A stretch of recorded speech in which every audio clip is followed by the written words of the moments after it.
Senhoras e senhores, eu sou o Tadeu Rodrigues, esse é o podcast literário Rabiscos. Obrigado a você que chega toda terça-feira comigo e principalmente que curte, que compartilha o trabalho. É muito importante para o Rabiscos quem chega, quem segue a gente nos serviços de streaming. Isso dá uma diferença danada no frigir dos ovos aqui, quando a gente analisa a audiência, quando a gente analisa os status de onde o programa está chegando. Muito obrigado mesmo. Quero agradecer aqui sempre o carinho dos meus curadores, o Alisson Estevam, que faz um trabalho muito bom junto comigo aqui, que me ajuda a separar os livros, que me ajuda a montar o roteiro. A querida curadora Lua Ferreira também me ajuda pra caramba. E um beijo pra Carol Pedrosa, que é colega aqui do Rabiscos, que apresenta toda quinta-feira as edições do Cabine do Filme, que são voltadas ao cinema. Hoje eu fiquei muito feliz que eu tive conhecimento do resultado do Prêmio São Paulo de Literatura. Dois nomes talentosíssimos, o Edmilson de Almeida Pereira, ganhando aí a categoria romance pelo livro Front, que saiu pela editora Nós, e a talentosíssima Morgana Kretzmann, ganhando com o seu livro Ao Pó, que saiu pela editora Patuá, ganhando aí como romance de estreia. Eu fiquei muito feliz de ver esses nomes lá, o Edmilson tem um talento, a Morgana que já esteve aqui no Rabiscos, falando sobre esse livro, quem quiser ouvir, depois de ouvir esse episódio, só voltar aqui, vale muito a pena, vale ouvir, vale ouvi-la falar sobre o livro, fiquei muito feliz, então quero dedicar o programa de hoje à Morgana, que também é companheira do nosso entrevistado de hoje, do Paulo Scott. Então veio uma celebração dupla aqui no Rabiscos, fica aqui o nosso abraço, e lembrando que quinta-feira saem os resultados do Prêmio Jabuti. A gente fala na semana que vem, vários nomes aí conhecidos também disputando, estou muito feliz e na torcida por alguns colegas, por alguns amigos que estão lá, amigos e amigas. Bom, o papo de hoje foi muito legal. Eu falei com o escritor Paulo Scott, já tinha um tempo que a gente estava tentando conversar. Vocês sempre ouvem eu falar disso, mas é muito verdade. Eu tenho recebido muitas sugestões de pauta. Eu tenho tentado responder todo mundo. Eu tenho tentado dar um feedback para todo mundo que manda os livros. Mas, infelizmente, o tempo é curto e não é todo mundo que eu consigo atender, assim, né? Eu faço essas curadorias justamente para a gente tentar absorver o máximo da literatura que chega, tá? Mas eu vejo todo o material, o pessoal que trabalha aqui comigo, a gente vê, a gente comenta, a gente discute, então quero que vocês saibam disso, que não é de forma alguma perdido por aqui, a gente dá a atenção que merece, certo?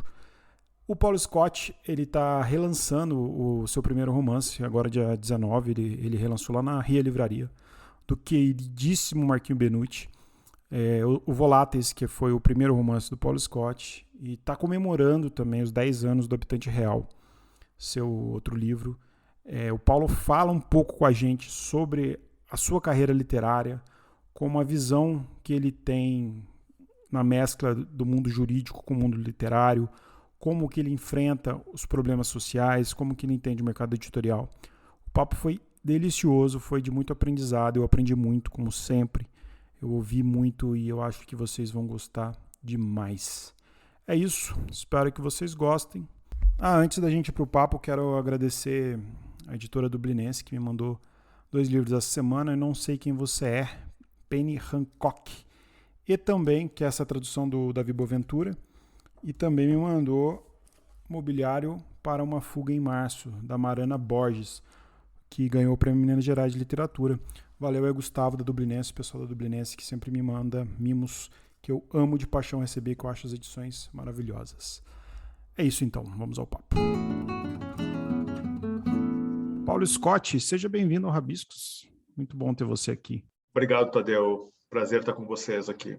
Ensaio de a gente se falar, já tem acho que uns 2 anos já que a gente fica tentando conversar e às vezes não bate a agenda e tudo mais, mas que bom que deu certo. E a gente vem num momento importante aí da sua carreira, né? Que a gente vai falar um pouco desses momentos significativos da sua trajetória, mas eu queria falar um pouco antes. Eu como você também vim do mundo jurídico, né? Você também veio do Uhum. mundo jurídico e você trata de problemas sociais, racismo, enfim, na sua literatura. O direito, né, depois que a gente estuda o direito, pela própria história dele, pela própria contemporaneidade, ele é meio segregador, seja na academia, seja quem se direciona ao aparato estatal. Ligando essas questões todas, Paulo, você que transita nesses dois mundos, onde que estamos em 2021? Olha, amigo, estamos numa busca, mas imagino que uma busca com algumas vantagens em relação a buscas anteriores, porque algo se descortinou no nosso país. Tem uma conjugação de elementos aí que vem, digamos assim, por um processo de estabelecimento de um debate público que não acontecia antes, que a partir desse século, com a presença de corpos negros nas universidades, com a revolução tecnológica operada operando justamente a abertura de espaços como esse aqui, numa quantidade que não havia antes, canais de YouTube, podcasts, espaços em Instagram, Facebook, etc., você polariza e você aprofunda olhares e lentes que antes não eram tão facilmente estabelecidas. Então, tem uma maturidade nesse processo. Depois tem esse momento, eu acho, Tadeu, muito significativo da solução política de governo mesmo no Brasil. Isso escancarou uma parcela, uma leitura e uma posição conservadora, retrógrada, que nós sabíamos que tínhamos, mas ela não havia se escancarado, assim, digamos, no pós-regime militar.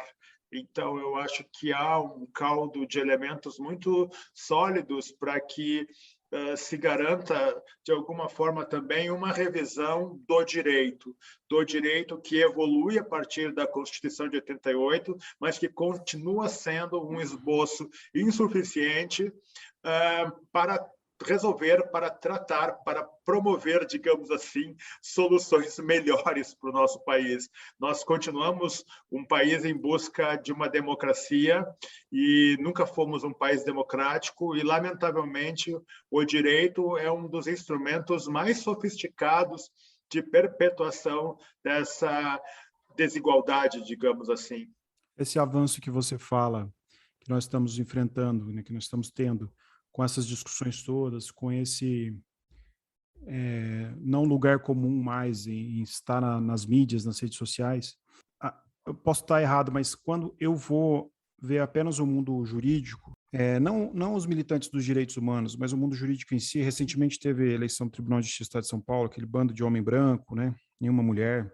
Parece que tudo é reduzido a uma discussão muito rasa, tudo que sai daquele ambiente de status, de poder, eles entendem como uma coisa muito rasa, muito distante, né? Eu também milito no direito criminal, também milito de direitos humanos. Você tem essa sensação, você que também é da academia, e como que você acha que dá para conversar essa visão que você passou, infiltrar no mundo jurídico tão sistemático, tão dogmático? Assim? Eu acho que tem que estabelecer, tem que forçar esse debate, sabe, Tadeu? Eu estou pensando para o ano que vem cursos com o setor da segurança, sabe, com policiais mesmo. Esse ano eu tive várias interlocuções com magistrados, com pessoas próximas da máquina da justiça, promotores de justiça, procuradores, advogados, mas no diálogo especificamente com magistrados tem uma questão muito interessante, porque você vê que são pessoas que assumem uma posição política importante na sociedade, mas que a dinâmica que as joga naquela posição, até pela própria lógica de seleção de concurso, né? Tem toda essa dinâmica do concurseiro, enfim, mas tive a oportunidade de dialogar com pessoas com um olhar bastante crítico, e mesmo com esses juízes e juízas com a postura mais crítica, essa crítica, digamos assim, né? Há essa leitura, melhor dizendo, há essa leitura que reconhece que o dia a dia, a rotina, é uma rotina que vai puxando o seu olhar para uma solução técnica que se afasta da problemática social, que se afasta da problemática histórica que, digamos assim, resolve essa necessidade de ordem no Brasil através de um pacto de violência permanente, no qual essa magistrada insensibilizada, esse juiz insensibilizado, ele entra como uma chave de manutenção, né, dessa solução da ordem pela violência, que em momento algum, digamos assim, consegue romper essa inércia de justiça colonialista, burguesa, liberal no pior sentido do liberal, que promove a propriedade, que promove os interesses de uma elite, que promove um status quo, digamos assim, em que não deixar esperanças, né? Não projetar esperanças para uma camada importante da população é uma solução civilizatória, sabe? É um arranjo de manutenção dessa ordem, e tudo bem. E o mais sério que você vê nesses tempos atuais, agora, digamos assim, de 2016 para cá, sobretudo, é que você vê que essa perda de pudor que entra no discurso da sociedade, uma parcela da sociedade, ele acaba impregnando também um espaço do Ministério Público, do Judiciário, de maneira que você vê em relatos que me chegam, enfim, de grupo de WhatsApp, que em algum momento um juiz, uma juíza de um grupo de WhatsApp revelou que bandido bom é bandido morto, que direitos humanos para humanos direitos. Então, você vê que falta essa pressão, eu acho, em cima do judiciário, mas num sentido que ainda não se descobriu, sabe, dentro de uma amplitude que deveria acontecer, mas não aconteceu. O que eu sinto de positivo é que há presenças que percebem essa dificuldade e percebem esse problema e se engajam, sabe, pelo menos em diálogos para suprir esse problema. Mas quando você verticaliza um debate, quando você tenta aprofundar, você percebe que é preciso bastante tato, sabe, bastante cuidado, sabe, Tadeu, para estabelecer esse diálogo, porque as pessoas andam muito intransigentes e dentro dessa esfera da justiça, que é muito baseado na autoridade, né, nessa projeção da aparência de autoridade, desse juiz que precisa resolver as coisas, desse membro do Ministério Público, né, que tem que ter uma resposta para tudo, enfim, né, precisa saber como agir, tem uma impermeabilidade aí muito severa, muito problemática. Então, me parece que é uma tarefa para todos nós, é um processo de reeducação para todos nós, sabe? É um espaço onde você não pode ter atalhos, preguiças, arrogâncias, convicções, sabe? Precisa de um peito aberto aí que eu acho que nós somos capazes de acionar, sabe? Mas não sem muito esforço. Paulo, eu gosto desse tom esperançoso que você dá. Eu acho que isso é importante. Às vezes eu trago aqui no Rabiscos algumas pessoas pessimistas que olham uma coisa mais para baixo. Eu, particularmente, tenho um olhar muito esperançoso sobre as coisas também. Mas, meu caro, toda pessoa que age, ela, de alguma forma, ela tem um olhar esperançoso. Eu concordo. Até para conseguir agir, né? Senão parece que você está lutando em vão. Eu não sei você me fala a sua impressão, mas eu sou do sul de Minas, Poços de Caldas, eu convivo com promotores da minha idade, né, com juízes, amigos, e eu não vejo o interesse desses poderes públicos por coisas alheios ao direito. Eu não vejo eles querendo ler um livro de poesia, apesar de a gente ter uma série de escritores formados em direito, mas eu não vejo o contrário. Quando a pessoa ama muito o direito, ela dificilmente lê um romance, ela dificilmente desprende. Eu não sei se isso você observa isso também. Se você observa, por que você acha que isso acontece? Porque a literatura, ela é tão a nossa vida, né, de todas as suas formas. Eu até brinco que eu acho que se os juízes lessem mais romances e literatura, talvez a sociedade seria melhor. O que você pensa sobre isso e como que você enxerga isso, Paulo? Sim, meu caro, isso que eu venho promovendo já há 3 anos, né, Tadeu, dessa interdisciplinaridade ou transdisciplinaridade entre literatura e direito e literatura, tem um engajamento de ação mesmo, sabe, muito definido. Eu percebo que é muito difícil para essas pessoas resolverem ou compreenderem e aceitarem essa necessidade de descoberta de uma linguagem, sabe, e de uma realidade que a dinâmica da prestação jurisdicional não lhes possibilita depois que o liquidificador é ligado, sabe?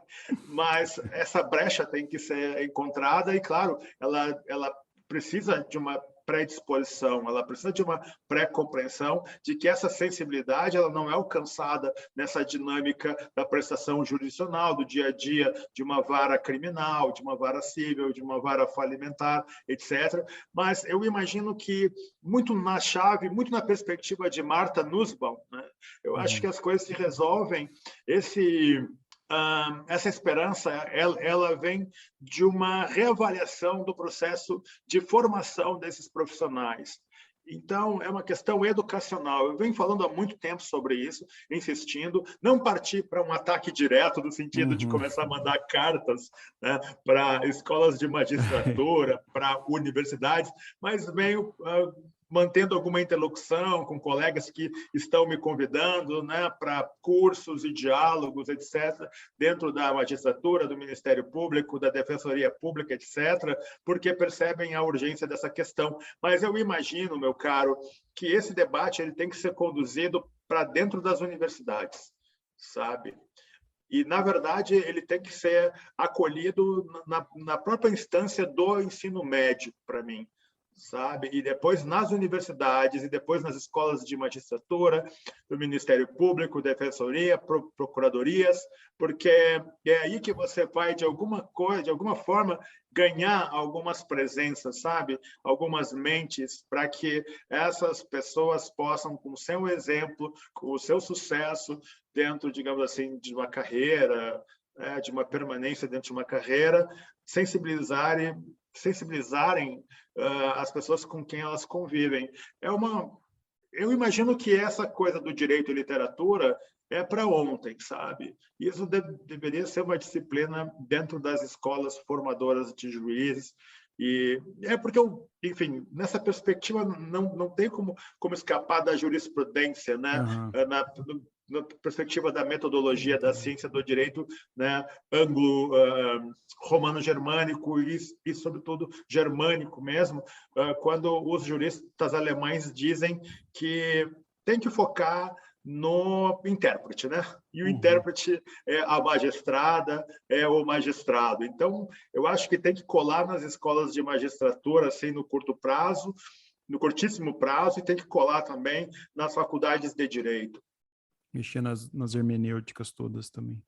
Eu queria que você Perfeito. falasse um pouco do seu projeto que foi aceito agora para doutorado, né? Que você discute sobre a ética da violência no romance brasileiro contemporâneo. Eu fiquei super contente, eu vi que está ligado a direito e literatura também, então acho que vai caber de falar ele aqui. Queria que você falasse um pouco disso e como que é esse projeto. Pois é, eu parto da leitura de alguns romances. Esse quadro não está bem definido, mas no projeto eu circunscrevi privilegiando, Tadeu, o cenário, né, o lugar, que é hegemonizado por uma lógica da violência, e onde se considera também a ausência do Estado, ou a presença do Estado apenas para adicionar mais violência nessa rotina das pessoas, contemplando, então, Psica, do Edir Augusto, Eles Eram Muitos Cavalos, do Luiz Rufato, Cidade de Deus, do Paulo Lins, e aí um romance que escapa um pouco dessa predominância do lugar sobre os personagens, de maneira que o espaço é quase um personagem, né, que aglutina perfis e tragédias, pequenas tragédias e grandes tragédias, que é o Ponciá Vicêncio, da Conceição Evaristo. Então, eu quer dizer, pretendo trabalhar esses romances para evidenciar a leitura e a verdade ficcional contida em cada um deles, que revela o quanto de fracasso há nessa aplicabilidade do direito, o quanto a ilusão burguesa do direito e da norma, né, do vetor normativo, ele não chega nessa camada periferizada, né, excluída, e as pessoas dessa maneira elas devem conviver, Tadeu, com uma moralidade que não é nem próxima da ética constitucional, entre aspas, democrática, conquistada em 88, né? Muito longe das pretensões de construção de um Estado democrático de direito, de uma democracia, etc. Então, são pessoas que assumem, a partir dessas moralidades e dessas tragédias, uma ética de sobrevivência, uma ética de esperança, um componente relacional que as subsume, que as imerge dentro de uma leitura, então, ética, né, adulterada, que vai garantir, enfim, a sua esperança, a sua sobrevivência, porque o Estado ele é incapaz de estabelecer. Então, quando eu falo em ética da violência, evidentemente que é uma provocação, mas eu venho trabalhando com isso já há 3 anos. É evidente que eu me amparo em outras produções, reflexões teóricas, como as realizadas pelo Jaime Ginsburg, aqui na USP, Jaime Seligman Silva, da Unicamp, a própria Marta Nussbaum, Elsa Dorlan, da França. Então, até foi uma surpresa quando eu li a Elsa Dorlan, porque nessa tradução que saiu agora, o ano passado, na verdade, o livro é Autodefesa, porque aquilo que eu vinha falando, né, eu sou muito da escola freudiana, sabe, da intuição, sabe? Eu tenho esse engajamento, sou atento ao país e eu montei isso, sabe? A ética da violência, sabe? Sobretudo nessa lente que só a literatura consegue expor, não é, Tadeu? Que é essa violência mesmo, sabe? Essa tragédia, essa, digamos assim, voracidade permanente que coloca um clima de um peixe come o outro, e as pessoas tentando sobreviver a partir de leituras e modos de medir a sua rotina e as possibilidades da sua rotina que são muito sólidas num país que se estrutura no seu modelo civilizatório a partir da lógica do invasor, da lógica colonial, da plantation, né? Do senhor de engenho, da eliminação dos corpos, da desconsideração da humanidade do outro. Então, isso está organizando o Brasil de cima a baixo, da estruturação do sistema financeiro, que é um dos mais perversos do mundo, e não tem elemento mais responsável pela tragédia do Brasil do que o sistema financeiro. Há um tempo atrás, eu fiz uma postagem dizendo que não tinha como fazer poesia colocando o nome de banco. E aí houve uma movimentação interessante e se caiu num debate lá. Eu sou bastante crítico, não é, a esses corpos que se organizam a partir de Itaú Cultural, sabe, Santander Cultural, Caixa Cultural. Entendo Bradesco, sei lá o quê, entendo que são importantes, mas você tem que reconhecer que na nossa tragédia, e eu não deixo de recorrer a esses apoios financeiros que tem que fazer, entende? Mas eu não vou deixar de colocar publicamente a minha leitura de que é vergonhoso que eu aplauda esse tipo de entidade de fundação, de organização, como, digamos assim, relacionada a um nome de agentes tão perversos na tragédia e tão responsáveis pela tragédia brasileira. Então, você bota aí sistema financeiro, grandes donos de terras, né, donos de grandes terras, enfim, e aí você vai aglutinando soluções que, como disse o ministro Eros Roberto Grau, compõem uma espécie, sobretudo no plano econômico, ele que é do direito econômico, o que está dado numa dimensão do pressuposto, não é, Tadeu? Você pode querer romper isso a partir do direito posto, mas tem um pressuposto nessa nossa colonialidade que limita muito essa transformação se você viver naquela premissa, naquela chave da conciliação, que não é possível no nosso país.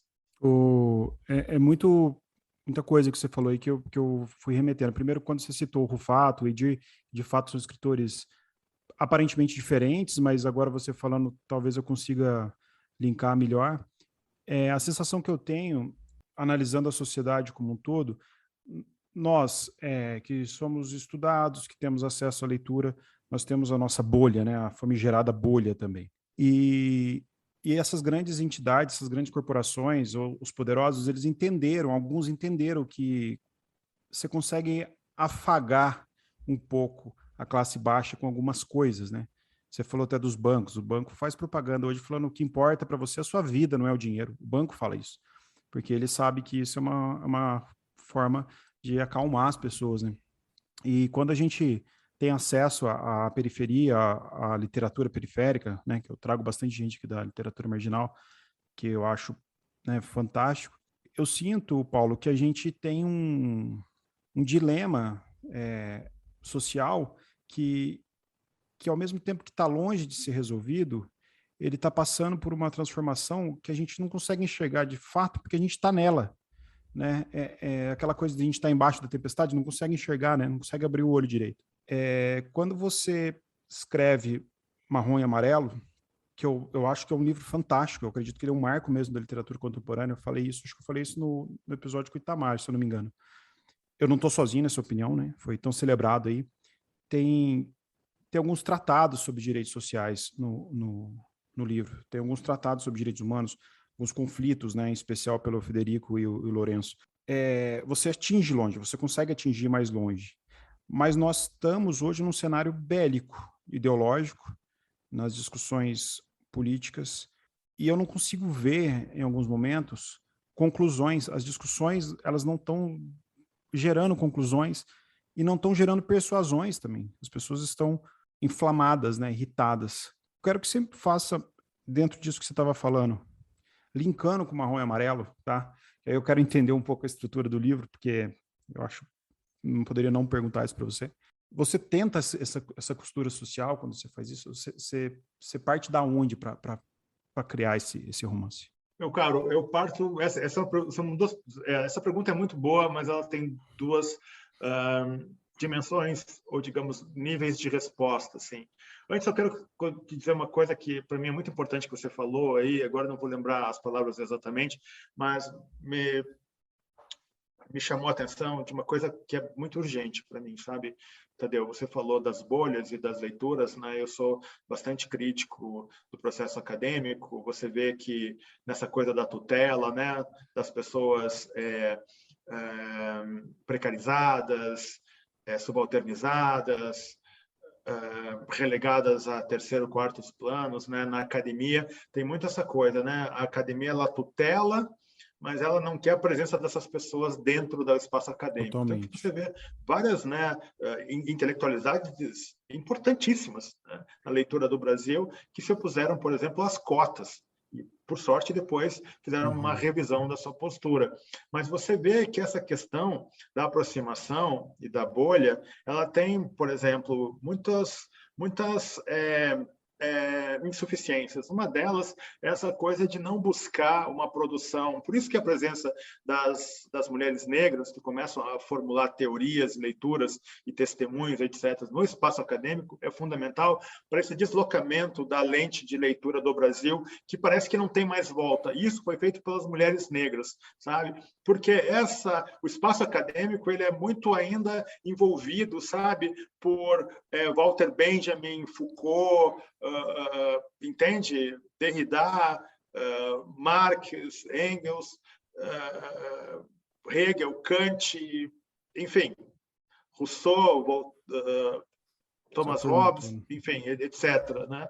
E você não privilegia, sabe, os testemunhos e experiências da América Latina, do Brasil, sabe? É precário, mas tem que olhar para isso. Por isso que esse espaço gerado hoje pelo acúmulo, porque não é de ontem isso, é de muito tempo atrás, pelos testemunhos indígenas, ameríndios, né, que estão sendo recuperados hoje, enfim, né, na escrita, saindo da oralidade e circulando mais, e das intelectualidades diaspóricas, né, negras, africanas, no Brasil, isso é tão fundamental, porque isso é uma revelação do país. Inclusive leituras mais retrógradas, sabe, que você pode ler dentro de uma chave de posicionamento de direita, às vezes algumas produções teóricas ou, enfim, reflexões de década de 50, 40, 60, elas são importantes porque mesmo nessa chave conservadora, aqueles sujeitos lá pelo menos estavam tentando entender o Brasil como ele funciona, entende? Dentro do seu racismo, do seu elitismo, da sua desigualdade, da sua violência. Que essa lente, sabe, translúcida algumas vezes, outras vezes não tanto, que se estabelece a partir de ferramentas e perspectivas e referências europeias, ela não cola na nossa realidade. Isso que eu falei há pouco, sabe, de que nós precisamos uma ação de ruptura, de reconhecimento do que efetivamente é o país, tentando escapar um pouco dessa mentira, desse mito da conciliação, ele está muito distante de alguma leitura, sabe, que muitas pessoas fazem hoje, pessoas negras da periferia, sabe, porque as pessoas querem se integrar no capitalismo. Entende? Porque elas dizem, cara, o que a gente pode ter como esperança imediata é a integração dentro do modelo capitalista, é jogar o jogo capitalista, sabe? Por isso que o amparo importantíssimo, realizado na periferia, pelos neopentecostais, funciona tanto, entende? Porque, eu sou neto de uma mãe de santo, né, do Batuque, e sou neto também de uma crente, né, neopentecostal, lá do Sul, sabe? E tive a minha formação dentro da Igreja Católica. Eu ia com a minha avó, por parte do pai, que era neopentecostal, né, lá no Pastor, e eu via uma quantidade de pessoas negras que eu não via no espaço da Igreja Católica, onde eu me crismei, fiz primeira comunhão, etc. Então, tem essa coisa, sabe, do colar mais prático, que também você fica pensando, poxa, a esquerda, de certa forma, se descolou, esse discurso crítico se descolou da realidade periférica, da base, etc.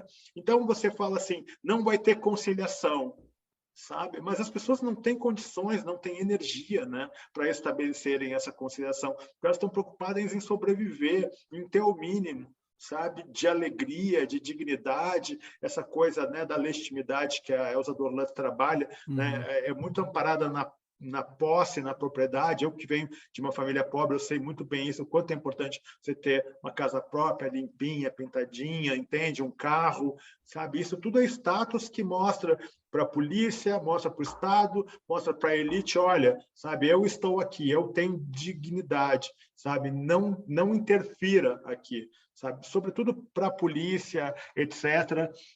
Mas eu imagino que o Marrom e Amarelo, ele é realizado dentro de uma intenção de contar uma boa história, sabe, Tadeu? Eu tenho um compromisso muito grande com o meu passado, assim, com os encontros de churrasco de domingo dos meus tios, que não eram da literatura, meus pais também não são da literatura, lá em casa sempre teve livro técnica, livro técnico, enciclopédia, sabe? Nos deram o melhor ensino possível, mas lá em casa não tinha literatura. Então, essa coisa de contar boas histórias, da oralidade, é isso que eu percebo, que eu persigo, sabe? Contar boas histórias. Eu acho que marco por marco, eu acho que o Habitante Irreal é mais marco, sabe?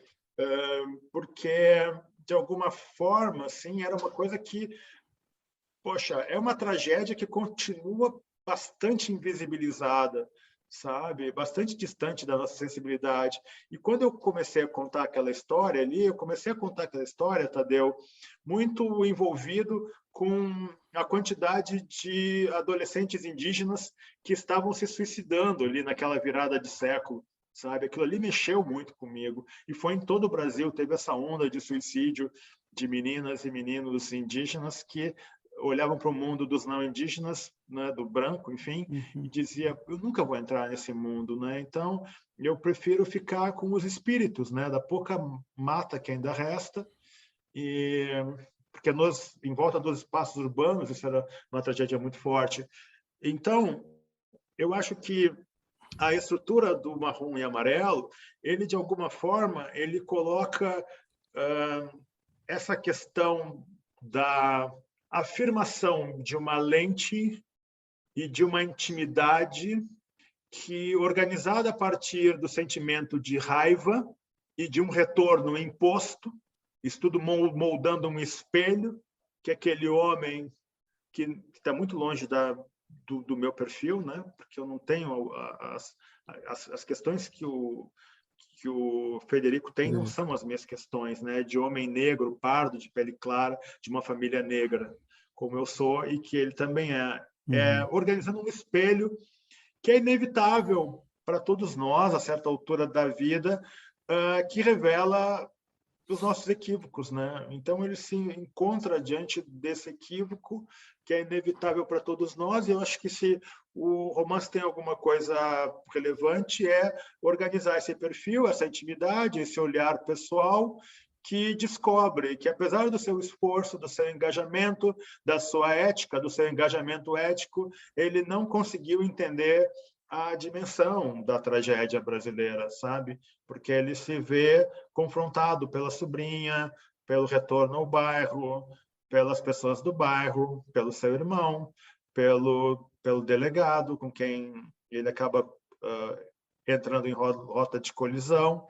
Ele é forçado a um retorno, sabe, Tadeu? E esse retorno ele é uma perspectiva quase religiosa, sabe? Um chamado diante do qual você pode se colocar na direção do aceite ou da recusa. Então, para mim, é um pouco isso, sabe? É uma oportunidade de levantar uma subjetividade ficcional que acaba funcionando como uma chave de leitura da nossa tragédia, que é, poxa, eu reflito sobre isso há muito tempo, meu caro, e é impressionante, a cada mês que passa das minhas leituras e debates que participo e conversas com pessoas, eu vou percebendo o quanto tem mais uma nova camada, tem mais um novo detalhe, uma nova idiosincrasia que vai ampliando essa tragédia, sabe? Você falou no Twitter esses dias que lá em Portugal te perguntaram sobre as narrativas, né, dos seus livros. Você falou que o Habitante Irreal era o livro da indiferença, do niilismo, e o Marrom Amarelo o livro da raiva. Então, de certa forma, você consegue ligar a essência narrativa deles, só que em tons diferentes? Eu acho assim, ó, eu tenho 5 romances e desses 5 romances, tem o Ithaca Road, que é muito próximo do que eu escrevo, das temáticas, se passa na Austrália. Depois tem o Ano que eu vi de Literatura, que é uma espécie de tapa de luvas, eu não sei se é tão de luvas, não, né? Nessa coisa que a gente chama de mainstream literário brasileiro. É o livro assim, que me trouxe inimizades, pessoas que eu sei que me odeiam por causa desse livro. Quero ler. Porque ele mostra muito assim, né, do que é essa, digamos assim, essa promiscuidade das relações, Como sabe, que chama ele? dizem o que é. O Ano que Vivi de Literatura saiu pela Foz, quando a Isa Pessoa, que era editora da Alfaguara, saiu da objetiva, né? Ela montou a Foz, ela levou, e ela fez, enfim, hoje não existe mais a Foz, era um projeto maravilhoso, meio quixotesco, pagava os autores com a maior dignidade possível. O Ano que Vivi de Literatura, ele acaba sendo uma sátira, né? Bastante crítica ao meio literário, tanto que as pessoas não gostam, né, Tadeu? Também a postura das editoras, né? Tanto que acaba o livro lá, Harris Spoiler, né, que é um editor que vem do mercado financeiro, né, que faz a proposta, né, o grande pacto final com o diabo, vem de um editor, essa masculinidade que eu exponho nesse livro, esse mainstream, essa coisa da presença masculina, não é algo que acaba tendo uma leitura muito interessante. E a Isa, ela propôs esse livro a partir de uma manifestação pública que eu fiz, e o projeto da Foz foi muito interessante porque ela acabou dando uma condição digna para as autoras e autores que pouquíssimas editoras ousaram trabalhar. Tanto que isso, digamos assim, foi uma das razões, né, digamos assim, que estressou esse processo todo, e ela acabou, então, dissolvendo o projeto da editora.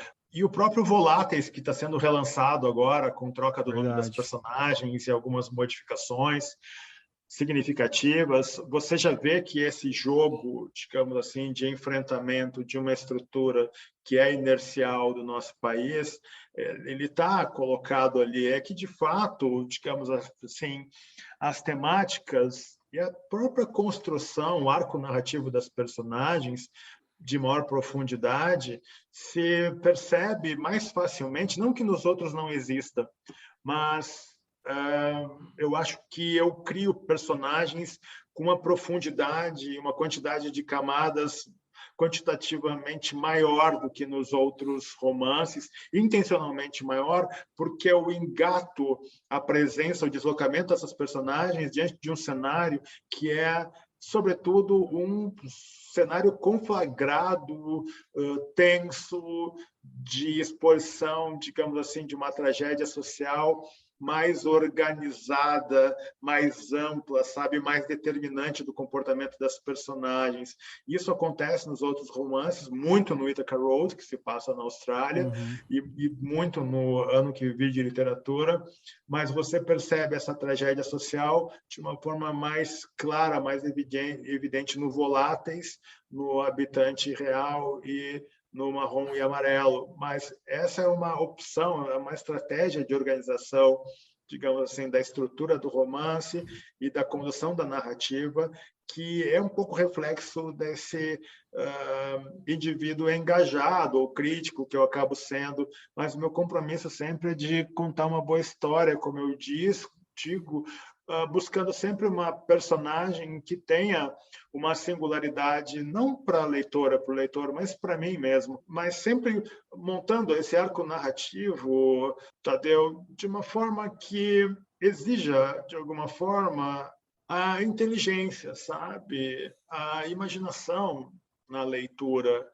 Essa coisa de que se diz, os livros do Paul Scott, eles acabam abruptamente, final aberto. Claro, eu acolho a crítica, ela é fundamental, porque ela faz parte da generosidade da leitora e do leitor, manifestar se gostou ou não, mas eu imagino, sabe, que tem uma questão. As respostas foram dadas. Talvez você não tenha percebido. O livro por si só funciona, né? Essa coisa de que não está resolvida a questão com o delegado ali, poxa, você não leu direito. Não está resolvido o arco narrativo da Roberta, poxa, você não leu direito. Então, sabe? Eu gosto disso, desse jeito que você aborda, assim. Eu acho bom. Eu particularmente gosto. Porque demanda um esforço, sabe? Primeiro que eu não faço romance para trazer calorzinho no coração. Nenhum dos meus livros é assim. Pelo contrário, as pessoas, isso foi dito algumas vezes, né? Você se encanta com a presença protagonista do livro, mas você sabe que em algum momento o Scott vai trazer uma perversidade, um defeito, um erro, uma maldade nesse protagonista, nessa protagonista, que você vai dizer, poxa, finalmente, né? Chegou aquele momento em que eu passo a não gostar tanto dessa personagem, né? Então não são personagens de redenção. E acho, meu caro, que no longo prazo você descobre uma coerência nessa minha estratégia narrativa, sabe? Evidentemente que tendo os melhores editores possíveis que eu tenho, tive a oportunidade, né, de contar com eles, eu poderia organizar uma narrativa estrategicamente mais Redondinha. Despertadora, sabe? De uma empatia, sabe? De essa coisa da superação. No fim, a personagem se supera, calor no coração, esperança. Mas eu acho que não marcaria tanto, porque eu acho quando que no longo prazo isso. a minha literatura não ia ser o que sabe? Eu também Tem um acho. pouco de solidão, sabe, Tadeu, que você tem que assumir, sabe? Você quer fazer, então você tem que fazer aquilo, Se sabe? bancar, né? E se bancar. Paulo, então só para a gente recapitular, Habitantes Irreais, Habitante Real, né? Está comemorando 10 anos. E o Voláteis, que é o seu primeiro romance, está sendo relançado, né? A gente tem muita molecada que ouve o Rabiscos. O Rabiscos é um programa jovem, de leitores jovens. Eu gosto de discutir os escritores contemporâneos, porque as pessoas vão atrás de livro, me mandam mensagem, enfim, eu acho super legal esse movimento, assim. Alguém não conhece seu trabalho, não leu nenhum livro, o que você sugere aí? Começar por onde, para onde e onde que encontra seus livros? Olha, o meu livro mais pop, não é de graça que ele já foi vendido 3 vezes para o cinema, é o Voláteis. É o livro que tem assim um arco narrativo que se fecha, tem um turn point no final, tem um plot twist, assim, mais ou menos. Se você está lendo com atenção, você percebe que a coisa vai se direcionando para essa personagem que eu não vou dizer qual é, né? Porque você tem 4 coprotagonistas, mas no final você descobre efetivamente quem é a presença, né, mais determinante do enredo, né, que prevalece como uma espécie de títere, torna as outras 3, digamos assim, titereiro, né, titereiro que torna os outros 3 títeres, né, da relação que se estabelece entre os 4. Então, acho que Voláteis é o meu romance mais bem acabado em termos mais tradicionais, assim, É o seu filho sabe? Ele preferido, Robolato? não. Meu filho preferido é A Timidez do Monstro. Timidez do Monstro. Livro de poesia que Olha só. saiu, que é o meu livro mais cercado de pequenas tragédias, é o meu livro mais radical, eu Quero conhecer também. imagino. A Ele é de que ano? editora botou uma grana pesada nesse livro. Esse livro é uma coisa louca, né? Em 2000, é uma coisa muito estranha isso. Em 2006, eu lanço 2 livros de poesia por 2 grandes editoras, pela Objetiva e pela Record, né? Eu acho que isso é meio inédito, nenhum poeta fez isso, né? Porque a Timidez do Monstro já estava contratado na Objetiva e ele atrasou, entende? Até porque entrou num outro projeto, a editora botou muito dinheiro nesse livro. Você vê pela edição e no fim saiu uma capa toda estranha que mancha, não ficou legal, a cor não ficou legal, sabe? Mas é um livro que tem muitas coisas deram errado nela ali e é um livro que eu tenho muito carinho assim por ele, porque eu acho que ele é o melhor exemplo, sabe, dessa coisa que me torna um poeta interessante para algumas pessoas. E depois também saiu O Senhor Escuridão, que é um livro que foi contratado pela Record e eles me pediram esse livro. Eu meio que fechei o livro e aí acabou que os livros foram lançados no mesmo ano e com diferença de poucos meses, assim, de 2 ou 3 meses, um lançamento com o outro, foi uma coisa muito maluca. Então, meu livro preferido é A Timidez do Monstro. É que eu acho que o Voláteis ele não tem estruturas tão malucas quanto o Ithaca Road, Marrom e Amarelo, sabe, Habitante. Para quem quer começar, então, fica a dica aí ao ouvinte. E estou à disposição. O pessoal que quiser, então, conhecer, só procurar nas redes sociais, pelo seu nome, Paulo Scott. Paulo, obrigado, viu, cara? Que papo bom, adorei essa horinha aí, voou, passou super rápido. Mas foi muito bom falar com você e seja sempre bem-vindo ao Rabiscos. Obrigado, meu caro. Abraço a todos. Quinta-feira a gente está em a Carol Pedrosa no Cabine do Filme. E quem quiser entrar em contato, podcast rabiscos@gmail.com. Valeu, abraço.